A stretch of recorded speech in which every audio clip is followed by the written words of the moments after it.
P T I کی جانب سے جو پریس ریلیز جاری کی گئی تھی، وہ ایک چھوٹے سے پشاور کے قریب کوئی چھوٹا سا علاقہ ہے، کوئی چھوٹا سا شہر ہے، وہاں سے الیکشن کمیشن وہ اپنا جو پی ٹی آئی اپنی الیکشن کے جو پریس ریلیز جاری کی، وہاں سے بتایا گیا کہ وہ انہوں نے انٹرا پارٹی الیکشن کرا دی ہے۔ اب اس حوالے سے پی ٹی آئی کا اپنا دلیل ہے کہ انہوں نے پورے جو وہ قواعد ہیں ان کو مکمل کیا تھا، اور کسی بڑے شہر میں کسی بڑے پیمانے پہ الیکشن نہ کرنے کا بڑا سبب یہ تھا۔ تو پی ٹی آئی کے خلاف، پی ٹی آئی کی قیادت کے خلاف جو پکڑ دھکڑ چل رہی تھی، جس انداز میں سچویشن تھی، اس کے بہت سارے جو اس کے مطلب جو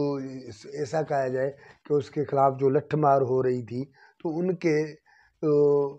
اس سے بچنے کے لیے، وہ گرفتاریوں اور پکڑ دھکڑ سے بچنے کے لیے انہوں نے الیکشن کسی بڑے شہر یا سر عام کرانے کے بجائے کہیں چھپ کر کی یا چھوٹے سے شہر میں کی، جس کے انہوں نے پریس ریلیز جاری کیا، جو کسی اخباروں میں چھپا، ایک دو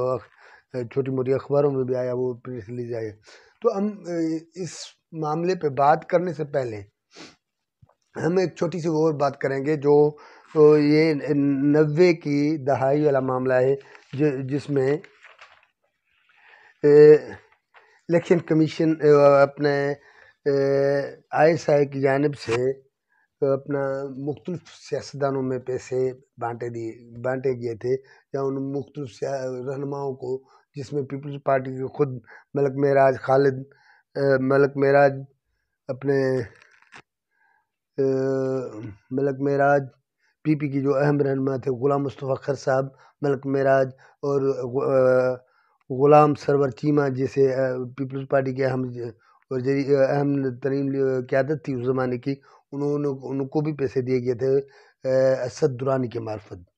کیونکہ وہ آئی ایس آئی کا وہ یہ کہا یہ جا رہا تھا۔ تو آئی ایس آئی جو ایک سیاسی ونگ ہے، تو ویسے تو ان کا سیکیورٹی معاملے ان کے الگ ہیں، جو سیکیورٹی اداروں کے اپنے کام ہیں، لیکن پہلی مرتبہ وہاں آئی ایم اے میں آئی ایس آئی کا ایک چھوٹا سا ونگ بنایا گیا تھا، جو ریسپانسبل تھی وزیر اعظم کو۔ تو وہ جب ایک عرصے تک تو وزیر اعظم کے ماتحت رہا، لیکن کئی مرتبہ ایسے کئی مرحلے، کئی موڑ ایسے بھی آئے کہ اپنے آئی ایس آئی وزیر اعظم کے کہنے کے بجائے، اسی کے حکم کے پابندی کے بجائے اپنے طرف سے کی گئی، مختلف حوالے سے انہوں نے ایسے فیصلے اور ایسے معاملے سامنے آتے رہے، جس حوالے سے یہ 90 کی دہائی میں جو الیکشن ہو رہی تھی پیپلز پارٹی کے خلاف، آئی ایس آئی کے اسی زمانے کے آئی جی جو تھے، اپنے سربراہ تھے جو اسد درانی صاحب، اس کو ہدایت کی گئی تھی کہ وہ مختلف رہنماؤں کو پیسے دے، جیسے کہ وہ ایک اتحاد بنا، آئی جی آئی اتحاد بنا تھا، اور وہ یہ اس کو عسکر خان کیس کے حوالے سے یہ سپریم کورٹ نے یہ اسی زمانے کا فیصلہ بھی ہے اس کے حوالے سے، اور اسد درانی صاحب اور دیگر جو ان کے ملوث تھے، انہوں نے حلفیہ بیان بھی ریکارڈ کرائے کہ انہوں نے کس کس کو کتنے پیسے دیے، جس میں نواز شریف سمیت مختلف سیاسی رہنما شامل تھے، مختلف پارٹیوں کے رہنما شامل تھے۔ جیسے ہم نے کہا کہ تو بھٹو شہید جب وزیر اعظم تھا تو آئی ایس آئی کو بنوایا، تو اسی کے بعد جو اس نے اپنے آگے چل کر بھٹو صاحب کو جو پھانسی آ گئی، تو اس کے بعد یہ جو آئی ایس آئی تھی وہ خود ساختہ ادارہ بن گیا، اور کبھی وزیر اعظم کے ماتحت، تو اکثر معاملے ایسے آئے کہ وزیر اعظم اس کے ماتحت چلنے لگے، یا وزیر اعظم کو کنٹرول کیا گیا اس آئی ایس آئی کے تھرو۔ تو انہوں نے جب اصغر خان کیس کے حوالے سے اسد درانی حلفہ بیان کا ایک سے زیادہ مرتبہ بیان ریکارڈ کرا چکے ہیں کہ انہوں نے مختلف سیاسی رہنماؤں کو، مختلف جماعتوں کو انہوں نے پیسے دیے، جس میں ایک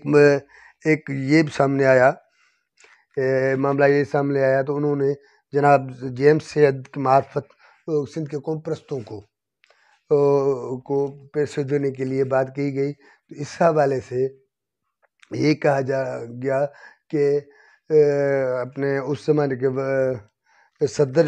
پاکستان جو جناب اسحاق صاحب جو تھے، صدر اسحاق، انہوں نے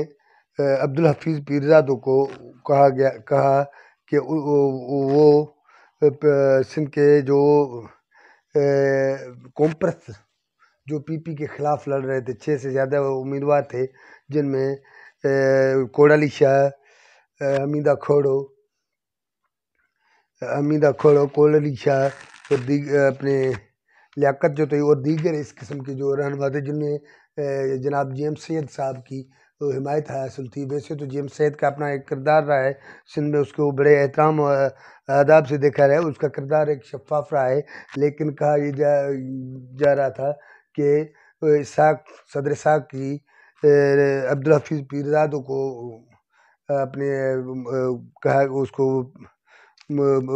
کہا کہ اس کی معرفت آپ جیمز سید صاحب کی معرفت جو ان کے حمایت یافتہ امیدواروں تھے، انہیں یہ جو تقریباً 30 لاکھ روپے 3 ملین جو رقم تھی وہ ان کو دی جائے۔ یہ حامد میر صاحب کے اپنے نے اس حوالے سے حامد نامور اور سینئر جرنلسٹ حامد میر صاحب کہتے ہیں کہ یہ بات اس کو عبدالحفیظ پیرزادہ ایک مرتبہ نہیں کئی مرتبہ اس سے اس معاملے پہ ڈسکس ہوا، کیونکہ جی ایم سید جیسے اہم شخصیت تو جو وہ تھے، اس پہ الزام تھا کہ ان کے رہنماؤں کو یا ان کے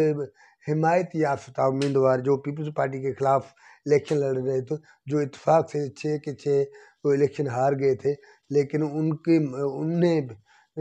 جو آئی جے کی یہ پلیٹ فارم پہ انہیں پیسے دیے جا رہے تھے یا انہیں فنڈ دیا جا رہا تھا یا انہیں مدد کی جا رہی تھی پیپلز پارٹی کو شکست دینے کے نام پر، تو وہ جو جی ایم سید کی معرفت انہیں دیا گیا۔ تو یہ فیصلہ کرنا، یہ میں جو پچھلے اصغر خان یا اسی حوالے سے 2019 میں بھی فیض آباد دھرنے کا معاملہ جو آیا تھا، فیض آباد دھرنے میں بھی اس انداز کا فیصلہ ہے جو سپریم کورٹ جس کے چیف جسٹس فیض عیسیٰ صاحب نے یہ فیصلہ اس کیس کو دیکھا تھا اور فیصلہ دیا تھا کہ یہ جس کو چیلنج کرنے کے لیے عمران خان کی معرفت چیلنج کرایا گیا تھا، جس کو ایک عرصے تک قاضی فائز عیسیٰ صاحب کو اس معاملے سے باہر رکھا گیا یا اس کو کنٹرول کرنے کے لیے یا پورے تو اس کو ایسا کنجسٹڈ ماحول میں رکھا گیا، جب اب اس کا قاضی فائز عیسیٰ صاحب کا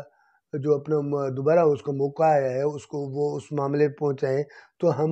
یہاں ایک پلیٹ فارم پہ یہ بات کر رہے ہیں چیف جسٹس صاحب جو ابھی بلے کے حوالے سے جو فیصلہ دیا ہے وہ ایک مطلب مشکوک انداز میں دیکھا جا رہا ہے، اس پہ بڑی تنقیدیں بھی ہو رہی ہیں۔ تو یہ تنقید تو ایک جگہ ہے، ہم اس پلیٹ فارم پہ اس جگہ پہ اس موڑ پہ ہم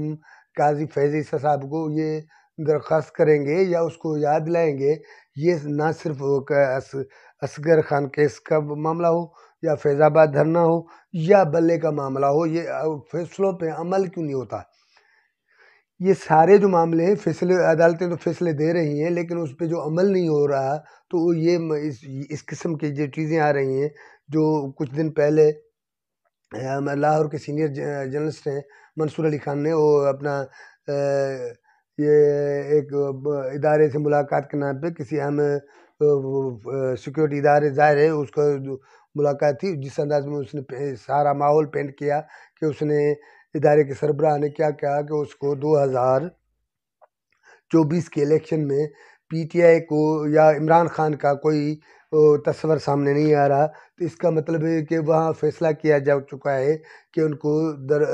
روکا جائے گا۔ اسی انداز میں پرویز مشرف کو کے خلاف جب فیصلہ آیا تو یہ معاملہ آیا کہ بھئی ان کا آخری ہے جو ایسا ہوگا، تو اس کے بعد ایسا نہیں ہوگا۔ تو منصور علی خان کے مطابق اداروں نے کہا کہ وہ کل تھی، آج یہ ہوگا، جو فیصلہ ہونا ہے وہ ہو جائے گا،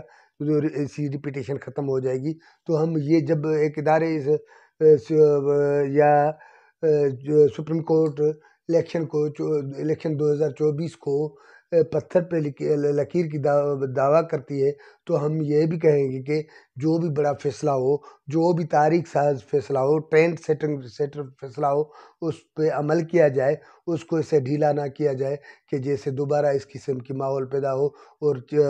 قاضی فیض عیسیٰ صاحب جیسے جمہوریت پسند اور اداروں کے جو پالیسیاں ان کو سپورٹ کرنے والا اہم جج جو ہے اس کا فیصلہ متاثر ہو۔ ناظرین، ہمارا پروگرام آپ کو اچھا لگا اور سبسکرائب کرنا اور شیئر ضرور کرنا، مہربانی۔